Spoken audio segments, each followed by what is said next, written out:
ഉണ്ണിയമ്മേ കുമ്പടി വന്നു. ശ്രീ കെ അനിൽകുമാർ, അമിത്ഷാ എന്ത് കണ്ടിട്ടാണ് കേരളത്തിൽ 2026 NDA അധികാരത്തിൽ വരും എന്ന് പറയുന്നത് എന്നാണ് CPM വിചാരിക്കുന്നത്? ഇന്ന് നമുക്ക് ഇവിടെ തന്നെ കൂടാ, എല്ലാം അറിഞ്ഞിട്ട് തന്നെ കാര്യം. കേരളത്തില് RSS കടന്നു വരാൻ 6-7 ഘട്ടങ്ങളിലായി പരിശ്രമങ്ങൾ നടത്തിയിട്ടുണ്ട്.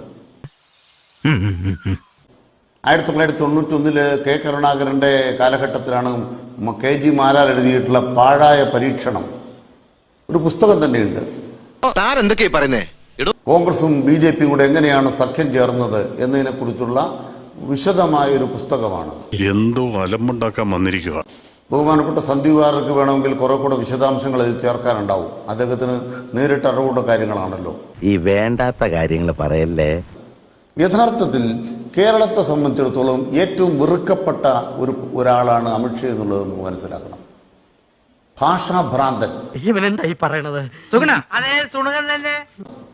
മലയാളം എന്ന ഭാഷ അംഗീകരിക്കുന്ന മലയാളിയുടെ മനസ്സിനകത്ത് ഹിന്ദു, ഹിന്ദി, ഹിന്ദുസ്ഥാൻ എന്ന RSSന്റെ ആശയം അടിച്ചേൽപ്പിക്കാൻ നിൽക്കുന്ന ഭാഷാഭ്രാന്തൻ. മലയാള ഭാഷയ്ക്ക് അംഗീകാരം തരാതിരിക്കാൻ നമ്മുടെ രാജ്യത്ത് പ്രവർത്തിച്ചുകൊണ്ടിരിക്കുന്ന ഒരു ഭാഷാഭ്രാന്തനായ ആഭ്യന്തരകാര്യമന്ത്രി. കവി തല്ലുവാങ്ങിയിട്ടേ പോകുന്ന തോന്നുന്നത്. അദ്ദേഹം പരാജയപ്പെട്ട ആഭ്യന്തരകാര്യമന്ത്രിയാണ്. അതിനൊന്നുമില്ലേ? ഒരു ഭരണകർത്താവ് ആഭ്യന്തരമന്ത്രി എന്ന നിലയിൽ അമിത്ഷായുടെ ദേശീയതലത്തിലെ പെർഫോമൻസ് അല്ല നമ്മൾ ഇന്ന് വിലയിരുത്തുന്നത്. കഴിഞ്ഞ നിയമസഭാ തെരഞ്ഞെടുപ്പിൽ 17 മണ്ഡലങ്ങളിൽ, ഈ പറയുന്ന ജയിച്ച തൃശ്ശൂരിൽ മാത്രമല്ല, കഴിഞ്ഞ ലോക്സഭാ തെരഞ്ഞെടുപ്പിൽ 17 മണ്ഡലങ്ങളിൽ BJP വോട്ട് കൂട്ടി. ഈ കണക്കുകളൊക്കെയാണ് അദ്ദേഹത്തിന്റെ ഊർജം. സത്യമാണെങ്കിലും എനിക്ക് അംഗീകരിച്ചു കൊടുക്കാൻ പറ്റുമോ? ഇവരെന്താ പറഞ്ഞത്? രാഷ്ട്രീയ അഴിമതി ഇല്ലാത്ത പാർട്ടിയാണോ BJP? ഇന്ത്യയിൽ ഏറ്റവും കൂടുതൽ അഴിമതി നടത്തിയ പാർട്ടി BJP ആണ്. എന്നിട്ട് തിരുവനന്തപുരത്തെ BJPയുടെ ആഫീസ് അഴിമതിയുടെ സ്മാരകമല്ലേ? നാട്ടുകാരുടെ കാശ് പിരിച്ചിട്ട് ആഫീസ് ഉണ്ടാക്കിയത്. രാജീവ് ചന്ദ്രശേഖർ പറഞ്ഞു, എല്ലാ ജില്ലയിലും ഞാൻ ആഫീസ് കൊണ്ടു തരാം, ബാക്കി പറ, നിങ്ങളാരും കാശ് മുടക്കണ്ട. ഇവിടെ മുഴുവൻ കള്ളപ്പണം കൈകാര്യം ചെയ്തില്ലേ? കൊടകര കുഴൽപ്പണം കേസ് കണ്ടുപിടിച്ചില്ലേ? ഇവിടെ മുഴുവൻ കള്ളപ്പണം വെച്ച് കൈകാര്യം ചെയ്യുമെന്നാണ് അമിത്ഷാ എന്ന് പറഞ്ഞിരിക്കുന്നത്. അപ്പൊ 18,000 കോടി രൂപയുടെ ഇലക്ട്രൽ ബോണ്ട് അഴിമതി നടത്തിയൊരു കൂട്ടർ, ഈ രാജ്യത്തെ ഭരണം തകർത്തൊരു കൂട്ടർ. ഇനി ഇവർ നല്ല ഭരണമാണോ? നിങ്ങൾ പഠിക്കുക. അതുകൊണ്ട് അമിത്ഷാ മോദി അധികാരത്തിൽ ഇരിക്കുന്നത് പാവപ്പെട്ടവന് പെൻഷൻ കൊടുക്കാനല്ല, പിണറായി സർക്കാർ ചെയ്യുന്ന പോലെ. സാധാരണക്കാരന്റെ സ്കൂൾ നന്നാക്കാനല്ല, സാധാരണക്കാരന്റെ ആശുപത്രി നന്നാക്കാനല്ല, കേരളത്തിൽ LDF ചെയ്യുന്ന വികസന മാതൃക ഉണ്ടാക്കാനല്ല മോദി അധികാരത്തിൽ ഇരിക്കുന്നത്. പറയുന്ന നിനക്കില്ലേലും കേൾക്കുന്ന എനിക്കില്ലടാ ഒരു ചളുപ്പ്. BJPയെ ചെറുക്കുന്ന യുദ്ധത്തിലാണ് കേരളം. ഈ കാവി പതാകയും പിടിച്ചുകൊണ്ട് ഒരു സ്ത്രീ അവതരിപ്പിക്കുന്ന ഈ താങ്കൾ ചൂണ്ടിക്കാണിച്ച പോലെ തന്നെ കണക്കുകളുടെ വസ്തുതകളിലേക്ക് ഒന്ന് നോക്കാം.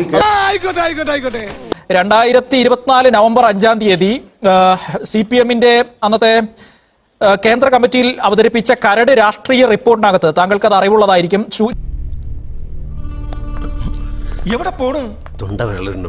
ചൂണ്ടിക്കാണിക്കുന്ന ഒരു കാര്യമുണ്ട്. RSSന്റെ വളർച്ച കേരളത്തിൽ ആശങ്കപ്പെടുത്തുന്നതാണ്. അത് ചെറുക്കേണ്ടതുണ്ട്. കേരളത്തിൽ 10 വർഷത്തിനിടെ 7% LDF വോട്ട് കുറഞ്ഞു.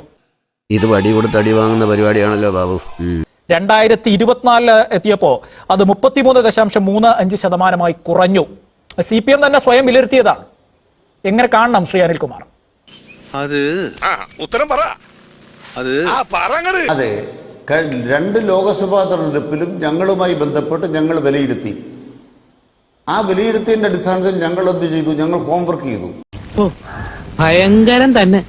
ലോക്സഭാ തെരഞ്ഞെടുപ്പിന്റെ ദേശീയ പരിസരത്തിന്റെ അടിസ്ഥാനത്തിൽ അവിടെ പൊക്കം കൂടിയത് കോൺഗ്രസിനാണെന്ന് പറഞ്ഞ് ജമാഅത്തെ ഇസ്ലാമിക്കാരും മുസ്ലിം ലീഗുകാരും SDPക്കാരും എല്ലാം കൂടി വോട്ട് തടുത്തുകൂട്ടി ഒരു ഭാഗത്ത് കൊണ്ട് കൂട്ടിക്കെട്ടുമ്പോൾ ഞങ്ങൾക്ക് തിരിച്ചടി ഉണ്ടാകുന്നുണ്ട്.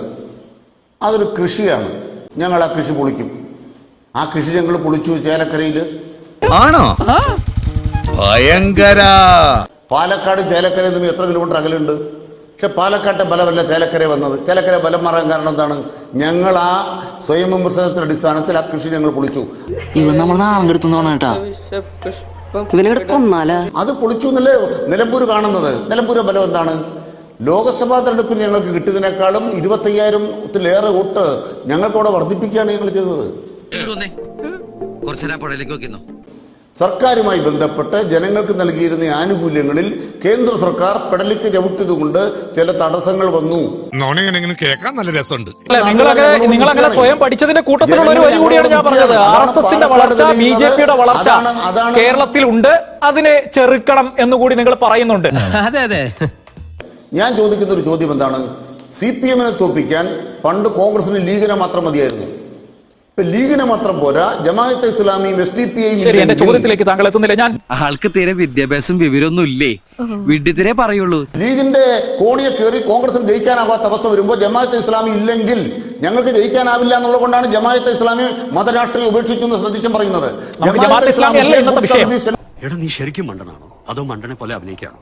ശരിക്കും മണ്ടനാണ് സാർ. നമുക്ക് അത് എടുക്കുന്ന ദിവസം അങ്ങോട്ടും ഇങ്ങോട്ടും ധാരാളം പറയാനുണ്ടല്ലോ. ഇപ്പൊ ശ്രീ സന്ദീപ് വാചസ്പതി എങ്ങനെ കാണുന്നു ഈ വാദങ്ങളെ? മറുപടി എന്താണ്? എന്റെ നമ്പരായി എനിക്കുള്ളത് മേടിച്ചിട്ട് വരാം. ഇവിടെ സംഘടിപ്പിച്ചു. പോപ്പുലർ ഫ്രണ്ടും ജമാഅത്തെ ഇസ്ലാമിയുടെ ഒക്കെ വോട്ട് പോയത് കൊണ്ടാണ് ഞങ്ങൾ തോറ്റതെന്നല്ലേ അദ്ദേഹം പറഞ്ഞു വെച്ചത്. എതിരാളികൾ സംഘടിച്ചാൽ എങ്ങനെയാ സ്വന്തം പാളയത്തിൽ വോട്ട് കുറയുക? ഇത് വടി കൊടുത്ത് അടി വാങ്ങുന്ന പരിപാടിയാണല്ലോ ബാബു. അപ്പൊ കാലങ്ങളായിട്ട് മതമൗലികവാദികളുടെ വോട്ടുകളാണ് നിങ്ങളെ മാറി മാറി വിജയിപ്പിച്ചുകൊണ്ടിരിക്കുന്നത്. CPI-ന്റെ പ്രതി കുറെ കാര്യങ്ങൾ പറഞ്ഞു. തലശ്ശേരി കലാപം 971 ശ്രീ മിസ്റ്റർ അനിൽകുമാർ വിധേയത്തിൽ കമ്മീഷൻ റിപ്പോർട്ട് എടുത്തൊന്ന് വായിക്കണം. അതൊന്നും എനിക്കറിയാൻ മേല.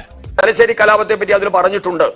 1971 കണ്ണൂരിലും പ്രത്യേകിച്ച് തലശ്ശേരിയിലും RSS-ന് എത്ര ശാഖകളുണ്ട് എന്നും എത്ര RSS മെമ്പർമാരുണ്ടായിരുന്നു എന്ന് താങ്കൾക്കറിയുമോ? വിരലിൽ എണ്ണാവുന്നവർ മാത്രമേ ഉണ്ടായിരുന്നുള്ളൂ. തലശ്ശേരിയിൽ അന്ന് RSS-ന് ശക്തി കേന്ദ്രങ്ങൾ ഇല്ലായിരുന്നു എന്ന് താങ്കൾക്ക് അറിയാത്തതാണോ? വിധേയത്തിൽ കമ്മീഷൻ വളരെ കൃത്യമായി പറഞ്ഞിട്ടുണ്ടായിരുന്നല്ലോ. അതുകൊണ്ട് അമ്മ അതിന്റെ ഡയലോഗുകളൊന്നും ചാനൽ ചർച്ചയിൽ വന്നിരുന്നു പറയരുത്. വിധേയത്തിൽ കമ്മീഷൻ എടുത്ത് വായിച്ചു നോക്കുക. ഇങ്ങനെ നാറാനൊരു ചങ്കൂറ്റം വേണം കേട്ടാ. ആരാണ് പ്രതിസ്ഥാനത്ത് അറിയില്ല എങ്കിൽ ഇപ്പോ നിങ്ങളോടുള്ള CPI ഉണ്ടല്ലോ, അവരോട് ചോദിക്കണം. വിധേയത്തിൽ കമ്മീഷൻ റിപ്പോർട്ടിൽ അവർ കൊടുത്ത് വിധേയത്തിൽ കമ്മീഷൻ മുൻപാകെ നിങ്ങൾ ഇങ്ങനെയാണെങ്കിൽ ഞാൻ കളിക്കല്ല, ഞാൻ നേരെ ചിറാപുഞ്ചിയിൽ പോയി മണലിക്കാൻ പോകുന്നു. കൂട്ടാളിയായ CPI-ക്കാർ കൊടുത്ത മൊഴിയുണ്ട്, അന്ന് അവർ പുറത്തിറക്കിയ ലഘുലേഖയുണ്ട്, നോട്ടീസ് ഉണ്ട്, അനൗൺസ്മെന്റ് ഉണ്ട്. അതൊക്കെ ഒന്ന് പഠിച്ചിട്ട് വന്നിട്ട് വെറുതെ തലശ്ശേരി കലാപത്തെ പറ്റി പറയരുത്. പറഞ്ഞാൽ മതി. പിന്നെ ദൈവമേ, മൂർഖനെയാണല്ലോ ചവിട്ടിയത്. KG മാരാർ ഏത് പുസ്തകമാണ് സാർ എഴുതിയത്? ഞാനത് രാഷ്ട്രീയവാദത്തിന് വേണ്ടി പറയില്ല, അത് അടിസ്ഥാനരഹിതമാണ്. K. കുഞ്ഞിക്കണ്ണൻ എഴുതിയ പുസ്തകത്തിലാണ് അതുള്ളത്. താങ്കൾ വെറുതെ KG മാരാർ എഴുതിയ പുസ്തകം എന്ന് പറയരുത്. K. കുഞ്ഞിക്കണ്ണൻ അദ്ദേഹത്തിന്റെ ജീവചരിത്രം എഴുതിയപ്പോൾ അതിലാണ് താങ്കൾ ഈ പറഞ്ഞ പരാമർശം ഉള്ളത്. അതവിടെ നിൽക്കട്ടെ. നിർത്തി അവമാനിക്കുവാണെന്ന്. തൽക്കാലം ഇത്രയും മതി. വരട്ടെ.